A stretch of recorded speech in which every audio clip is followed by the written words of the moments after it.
반갑습니다. 주일 아침인데요. 이렇게 영상은 영상이지만 먼 곳에서 이렇게 중계로 예배할 수 있게 되어서 참으로 다행이고 기쁩니다. 지금 우리는 12일이죠. 오늘이 12일이고요. 새벽 12시 31분에 지금 이제 조금 전에 12시에 숙소에 들어와서 이것저것 준비하다가 이제 예배를 드리게 되었습니다. 아마 한국은 5시간 빠르니까 5시 22분이 아닐까 싶은데요.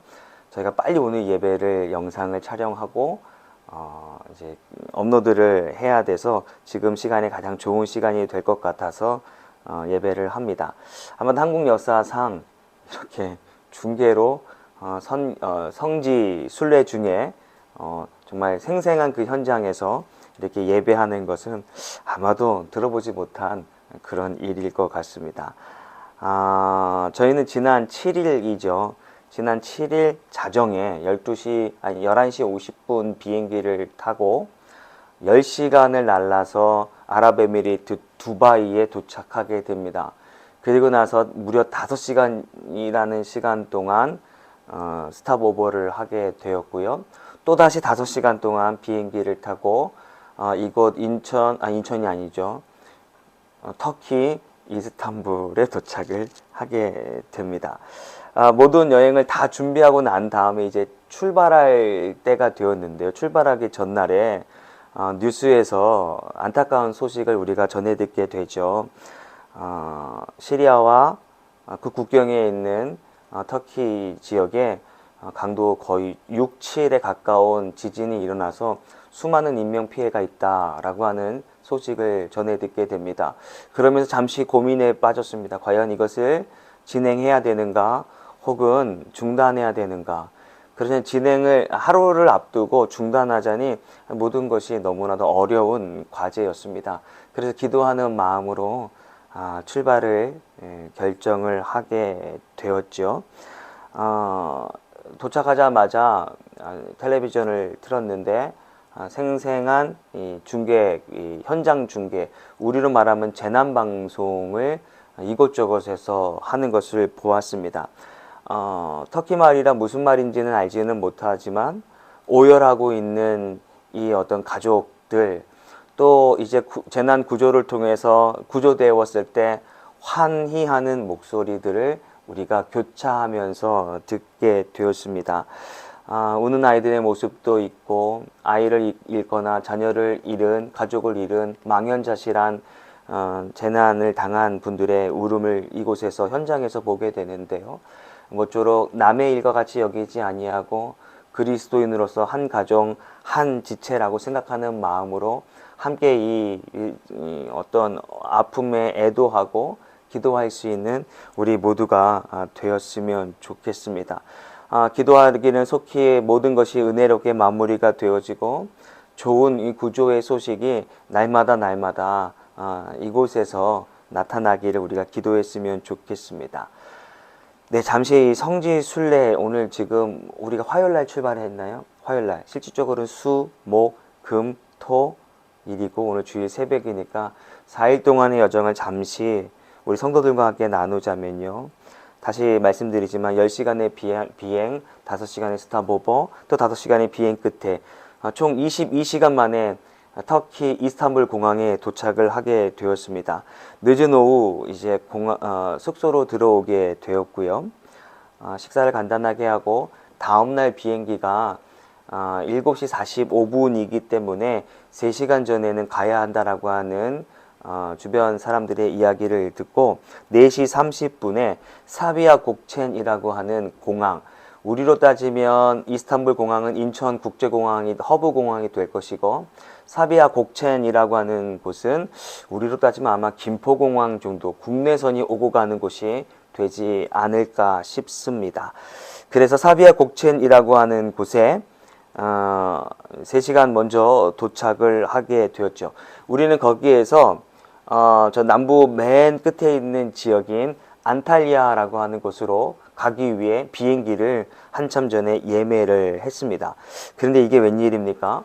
이번 지진으로 인해서 공항에 갔더니 여기저기서 웅성웅성거리고 또 어떤 부스에서는 환불과 혹은 정정이 요구가 왔다 갔다 하는 것을 보았습니다. 화장실을 가면서 보았는데 무슨 일이 있나 보다 했는데 그 일이 저희에게도 닥칠 줄은 몰랐습니다.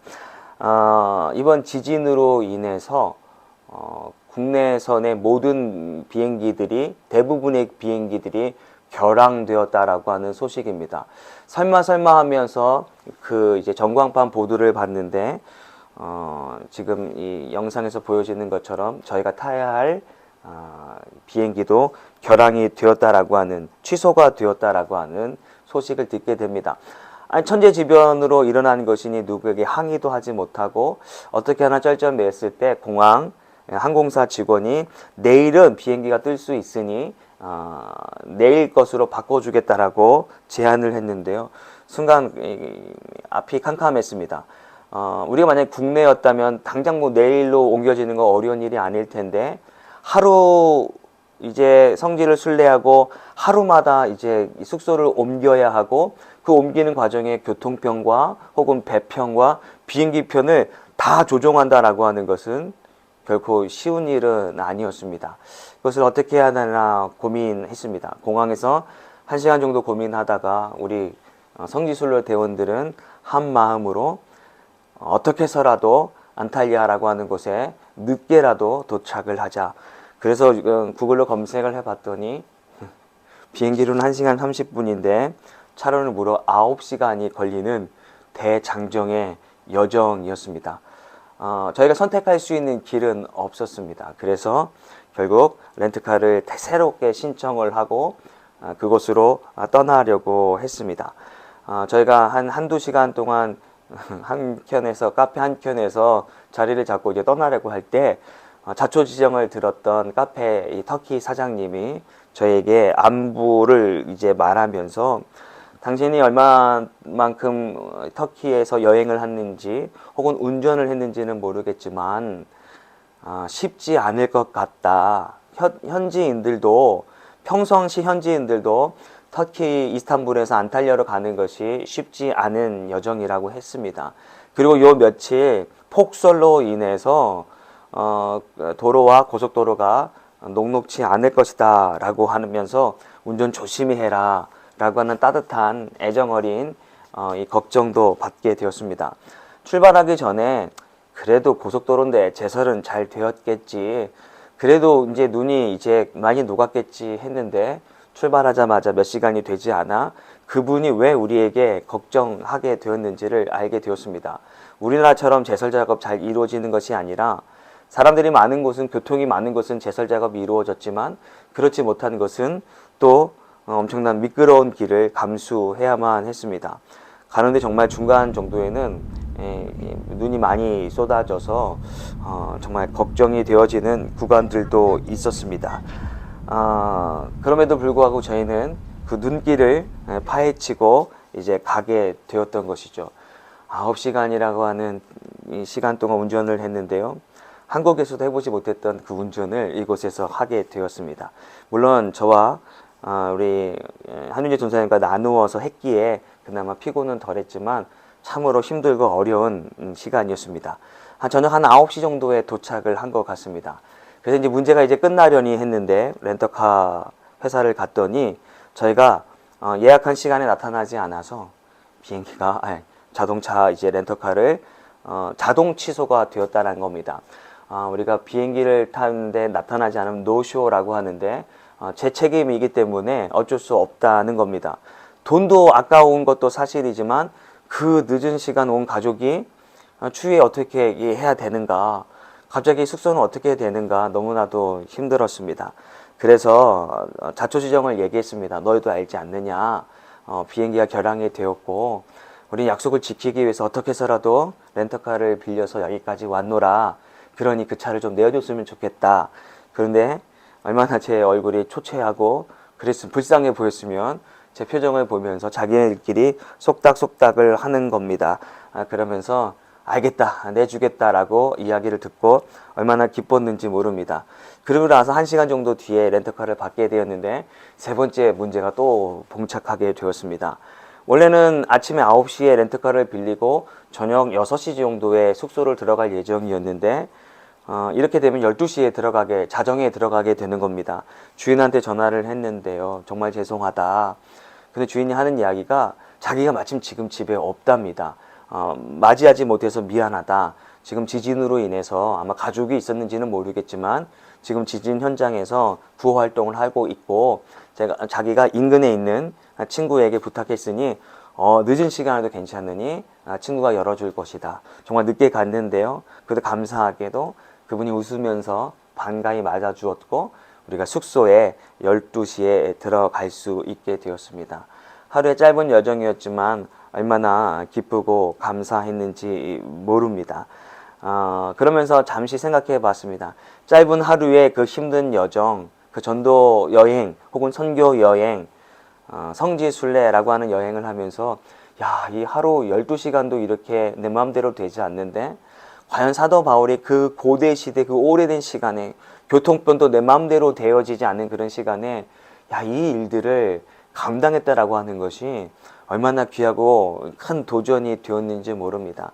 다행히 저뿐만이 아니라 우리 남녀노소 모두가 참여한 우리 성지순례 대원들도 힘들지만 그럼에도 서로를 위로해주고 서로를 챙겨주는 모습에 참으로 감사했던 지난 이 시간이 되었던 것 같습니다.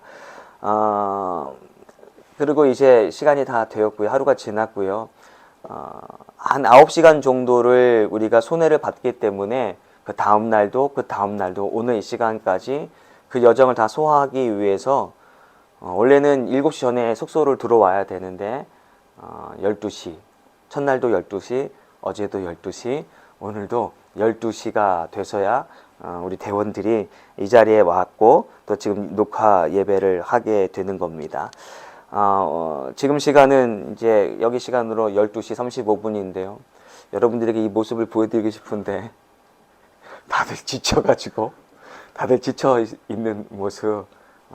그럼에도 불구하고 함께 예배해 주기 위해서 자리해 주신 여러분들께도 감사하고 한국에 있는 여러분들께도 감사를 드립니다. 원래는요 저희가 파묵칼레라고 하는 곳을 갔고 파묵칼레 옆에 오늘 설교의 배경이 되는 라우디게아 교회를 방문하고 그곳에서 원래는 예배를 하려고 했는데요. 우리가 어떻게 하다 보니까 늦게 갔어요. 늦게 가서 들어가지 못한 거예요. 그래서 어떻게 해서 현장에서 예배하겠다라고 해서 한 바퀴를 돌아서 철조망을 배경으로 예배를 하려고 했는데 불청객이 우리를 막 뭐라고 하는 거예요. 알아듣지 못하는 소리인데 무슨 소리인가 했더니 개 짖는 소리가 저 멀리에서 들리는 거예요. 그래서 감수하자라고 했는데 터줏대감처럼 여기는 니네 자리가 아니다라고 하는 것처럼 한 명이 짖더니 우리가 무시하니까 대여섯 명이 떼거지로 와가지고 우리를 쫓아내는 바람에 어쩔 수 없이 그곳에서 여기까지가 한 280km가 되어지는데요. 한 3시간 반 정도 걸려서 숙소에서 예배를 해야겠다라고 해서 예배합니다. 근데 숙소 어떻게 예배가 가능할까 했는데 마침 뒤에 이렇게 배경 검은색이 있어서 또 얼마나 감사한지 모릅니다. 비록 여기가 라우디게 현장은 아니지만 현장이다라고 생각하고 저는 설교를 하고 함께 예배를 했으면 좋겠습니다. 터키 여행을 하면 사람들은 크게 두 가지의 이 사진을 머릿속에 염두할 겁니다. 첫 번째로는 이 열기구일 겁니다. 아마 지금도 영상이 아마 나오고 있을 것 같은데 열기구이고요. 두 번째로는 파묵칼레라고 하는데 석회 온천이 있는 곳, 아주 그냥 하얗고 파랗고 있는 그런 멋진 곳을 방문하게 되는데 그것이 파묵칼레라고 하는 것입니다. 열기구로 유명한 카파도키아지만 겨울이기도 하고 저희의 어떤 성지순례 여정에 있어서 그것은 너무나도 긴 시간을 낭비하는 것 같아서 저희가 패스를 하게 되었습니다. 그리고 여름 성수기에 가장 인기가 있는 곳이 바로 이 파묵칼레라고 하는 사진에 보는 동영상에 보는 바로 이곳이 아닐까 싶습니다. 그리고 이 파묵칼레 옆에는 우리 성지순례 대원들도 함께 한 4시간 동안 이렇게 돌아서 우리가 경험을 했는데요. 히에라폴리스 거룩한 도시라고 불려지는 고대 도시의 유적지가 있는 곳을 우리가 방문을 하게 되었습니다. 이 히에라폴리스 고대 유적지에는 원형극장, 신전, 사람들이 상인들이 함께 모여 의논하고 뭐 어떤 것들을 했다라고 하는 아고라 등이 매우 큰 어떤 규모로 펼쳐져 있는 것을 봅니다. 몇천 년 전에 있었던 유물들을 직접 본다라고 하는 것, 그리고 정말 우리로서는 국보급 같은 어떤 대리석과 같은 것들을 흔하게 만져보기도 하고 발로 차보기도 할 수 있는 그런 흔한 경험을 귀한 경험을 할 수 있는 곳이어서 그런지 정말 많은 사람들이, 전 세계 많은 사람들이 찾는 곳이 바로 히에라폴리스 파묵칼레가 아닌가 싶습니다. 제가 보니까 오늘도 한 70명, 많게는 100명 정도의 한국 사람들이 방문하고 이제 관광을 했던 것을 보게 됩니다. 사람들은 이곳에 오면 언제 또 와보겠느냐라고 하면서 이곳저곳을 다리 아프지만 막 올라가는 것을 보게 됩니다. 그런데요, 정말 중요한 장소가 있는데 안타깝게도 그 많은 한국 사람들, 그 많은 관광객들 중에 저희 한 팀과 또 다른 가족으로 외국 사람으로 보이는 한 팀만이 그것을 힘겹게 올라가서 그것을 보았던 상황을 저희가 봅니다. 지금 여기 이 사진에도 볼 수 있지만 총 맨 마지막에 16번이 무엇을 가리키냐면 사도 빌립의 무덤을 말하고 있는 것인데요. 적어도 다른 장소는 아니더라도 이 장소만큼은 우리가 오르고 싶었고, 그곳에서 빌립의 어떤 그 죽음에 대한 경건을 우리가 좀 느끼기를 원했는데요. 그래서 준비한 영상입니다. 이 영상을 잠깐 보고 설교를 계속 이어갔으면 좋겠습니다. 영상을 보시겠습니다. 네, 이곳은 히에라폴리스에 있는 가장 높은 곳에 있는 빌립 집사의 무덤이라고 부르기도 하고 빌립 집사를 기념하는 기념교회라고 부르는 곳입니다. 히에라폴리스가 이렇게 고고학적으로 발견된 데는 꽤 오래전이지만 특별히 이 빌립 집사의 무덤은 2011년도에 한 고고학자 팀이 30년이 넘도록 연구하고 개발하고 발굴한 끝에 찾아낸 기독교 유적지로 잘 알려져 있는데요. 빌립 사도입니다. 제가 몇 년 전에 한번 여기에 우리 장로님과 권사님들을 모시고 왔는데 그때는 배움이 짧고 연구가 짧아서 그때를 빌립 집사의 무덤이다 라고 하면서 얘기했던 기억이 나는데, 정확하게는 사도 빌립의 묘다라고 하는 것이 많은 국어학자들이 말하고 있는 바입니다.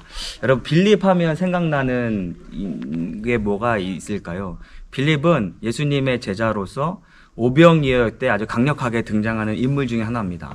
그때 이제 오병이어 때 이 돈으로 이 사람들을 어떻게 먹일 수 있습니까? 계산했던 자가 바로 빌립이라고 하는 사람이고, 최후의 만찬에 있은 다음에 예수님에게 아버지 하나님을 나에게 보여주십시오 라고 했던 믿음이 적었던 자가 바로 빌립인데, 예수님께서 나를 본 자가 아버지를 보았은즉 했던 그런 유명한 일화가 빌립에게는 있죠. 사실 빌립은 다른 제자들과는 달리 성경을 기록했다거나 하는 내용은 전혀 볼 수가 없습니다. 빌립이 마지막 성경에 나오는 것은 예수님이 이제 승천하시는 장면 이후에는 성경에 등장하지 않는다라고 하는 것인데요. 아마도 예수님이 승천한 모습을 본 증인으로서 아마 이후의 삶을 예루살렘 인근에 있는 시리아 지방에서부터 그 당시에는 여기 소아시아였는데 아시아의 끝인 이곳에까지 와서 복음을 전하다가 기독교인들을 아주 핍박했던 악명이 높았던 도미티아누스 황제에 의해서 십자가형을 받게 됩니다. 아마도 우리가 여기 돌아보면 알겠지만 고대 도시가 있는데 거기에서 많은 사람들 앞에서 처형을 당하고 조롱거리가 되고 아마 죽게 되었겠죠. 그 당시 빌립의 사도 빌립의 시체를 군사들이 성 바깥으로 버렸다라고 합니다. 그 자리가 바로 이 자리가 되는 거죠. 감히 누구도 빌립 사도의 어떤 시체를 거두어서 뭔가 할 수 있는 그런 상황이 못 되었던 거죠. 엄청나게 박해가 있었기 때문에. 그런 다음에 3세기가 되고 기독교가 이제 공인이 되고 국교가 된 다음에 초대교회 믿음의 선진들이 제일 먼저 찾고 발굴하고 복원하여 교회를 세웠던 교회가 오늘날 히에르폴리스에 있는 바로 이 교회가 되었다라고 하는 것에 참으로 귀한 장소가 아닌가 싶습니다. 몇 해 전에 한번 왔을 때 어렵게 올라왔는데 가이드에게 물어봤습니다. 한국 사람들이 이것을 얼마만큼 찾느냐? 적어도 자기가 담당했던 팀들 중에는 10명 중에 1명 정도가 이 장소를 찾더라라고 하는 겁니다. 저 아래 많은 클레오파트라의 여러 가지 온천욕, 그 다음에 파묵칼레라고 하는 휘황찬란한 것들이 있지만 사람들이 우리도 오늘 한 30분 올라왔는데 이렇게 힘들게 올라와서 보면 너무나도 소중한 장소라고 하는 것을 여러분들에게 소개합니다. 우리의 인생도 빌립과 같이 복음을 받은 사람으로서, 구원을 받은 사람으로서 우리의 인생을 빌립과 같이 평생을 하나님 앞에 복음을 전하는 증언자로 삶을 살겠노라라고 다짐할 수 있는 그런 장소가 되었으면 좋겠다라고 생각을 하고요. 누가 알아주든지 아니한지 그리스도로서 아름다운 삶을 살 수 있는 우리가 되었으면 좋겠습니다. 예, 보시는 바와 같이 빌립 집사가 사도 빌립이 그 먼 거리에서 복음을 전하겠다라고 하는 그 일념으로 차로도 굉장히 오래 걸리고 비행기로 오래 걸리는 그 상황임에도 불구하고 그가 평생을, 예수님이 이제 부활하시고 승천하신 다음에 내가 전도자로 살겠다라고 하는 마음을 각오한 뒤로 그의 나이가 이제 다할 때, 생명이 다할 때까지 AD 80년에 그가 순교했다라고 하는데 결국은 순교의 아름다운 열매가 되었다라고 하는 것, 우리의 큰 도전이 되지 않을까 싶습니다. 모쪼록 우리의 인생도 빌립과 같이 주를 위해 헌신하고 구원받은 하나님의 백성으로서 우리의 남은 인생이 복음을 전하는 인생, 그리스도를 전하는 인생이 되어지기를 주님의 이름으로 축원합니다. 그러면서 오늘 본문 말씀 잘 아시는 내용일 텐데요. 사도 요한이 바울을 통하여 개척되어지고 또한 이제 생성되어진 그 당시에 7개 교회들에게 편지하는 내용이죠. 그 중에 우리가 오늘 읽은 본문은 라오디게아 교회에게 성령이 하신 말씀인데요. 성령이 하신 말씀이라기보다는 성령이 책망하신 말씀이다 라고 하는 것이 옳지 않을까 싶습니다. 15절의 말씀을 제가 먼저 읽겠습니다. 내가 내 행위를 아노니 내가 차지도 아니하고 뜨겁지도 아니하도다. 내가 차든지 뜨겁든지 하기를 원하노라 라고 말합니다. 사도 요한이 보았을 때 라오디게아 교회 성도와 교회는 차지도 뜨겁지도, 무엇을 향한? 예수 그리스도를 향한 차지도 뜨겁지도 않는 미적지근한 신앙을 가지고 있었습니다. 지금도 자료 화면에 나갈 텐데요. 이 파무칼레와 라오디게아 교회는 거의 그냥 한 에어리어 안에 있는데요. 파무칼레는 조금 높은 곳에 있다면 라오디게아 교회는 그 밑자락에 있는 것을 봅니다.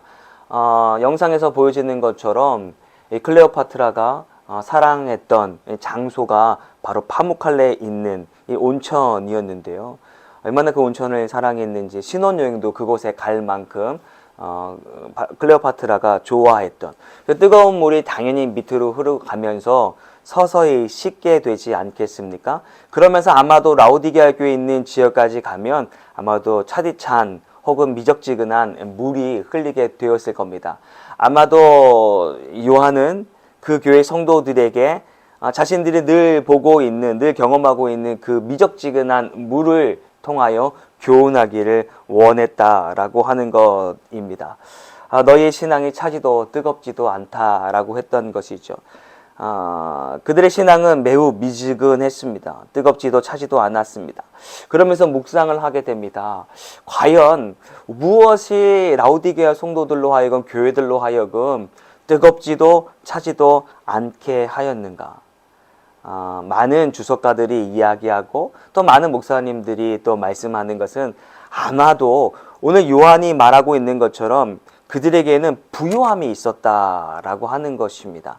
적어도 다른 교회 못지않게 이 라오디게아 교회는 상업이 발달한 곳이고 또한 금융업이 발달한 곳입니다. 그러다 보니 너나 없이 많은 돈을 가지고 있었겠죠. 한때는 이 지역에 커다란 지진이 일어났습니다. 로마의 관할 아래 있기 때문에 로마는 당연히 지진난 곳을 구호하고 또한 다시금 재건해야 될 의무가 있었던 겁니다.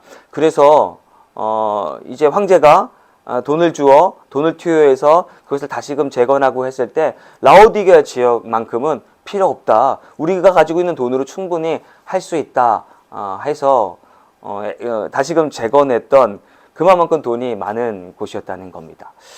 제가 영상을 담지는 못했는데 비슷한 영상을 제가 하나 찍어서 여러분들에게 지금 보고 있는 것인데요.